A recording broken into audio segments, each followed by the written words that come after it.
Mike had had trouble with some sheep. He grumbled about them dreadfully. "They're silly," said Rex, "but they're useful." "What?" "Farmers," went on Rex, "sell their wool." "What's that?" "People make clothes from wool. You know, things they wear instead of paint." "Quite right, Rex." The engines were startled. The small controller stood in the doorway. "The farmers," he went on, "want us to take their wool to market. If we do it well, they'll know we're really useful. So you must all do your best." "But I don't understand, sir," Bert protested. "We can't drive sheep down the line. They wouldn't go straight." "Silly," said Rex. "We don't drive sheep. We take their wool in bales on trucks. It'll be easy." The small controller laughed. "Very well, Rex," he said.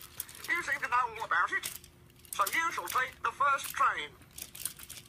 They started loading at the lane.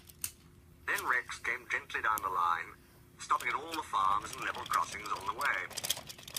"Nearly finished," said his driver at last. "Only one more load, and we're away." But he'd reckoned without Willie and his tractor. Willie was late. He'd been dawdling. Rex's whistle roused him, and he set off at top speed. "Your load's slipping," someone shouted. "Oh dear," thought Willie. "I can't stop now. I hope it'll hold."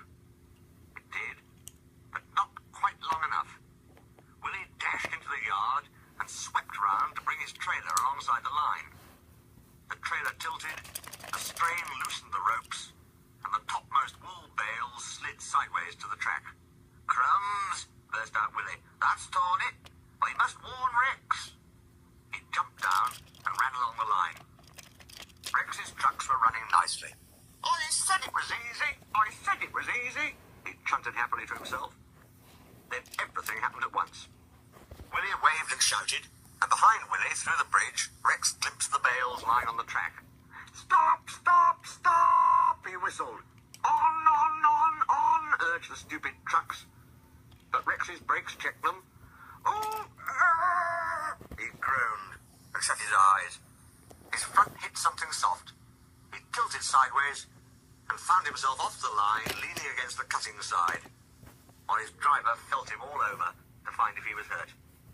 When the small controller came, Willie said he was very sorry, and with his master's permission he stayed and worked very hard clearing the mess. They put the trucks to rights, and Bert lost no time in taking them away. But Rex had to stay where he was. He didn't like that a bit. Trains kept passing and passengers would point at him and say, "Oh, look, there's been an accident." Mike and Bert would laugh and remark how easy it was to pull wool trains. Poor Rex. They lifted Rex to the rails at last, and Bert and Mike helped him home. "That accident served me right for being swanky." "No," said Bert. "It wasn't your fault at all." "Sorry we laughed." This came from Mike. The small controller was waiting. "I'm proud of you all," he said. "Thanks to Rex, the accident did little harm.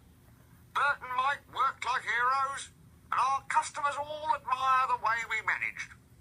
They thought we were a toy railway, but now they say we're really useful.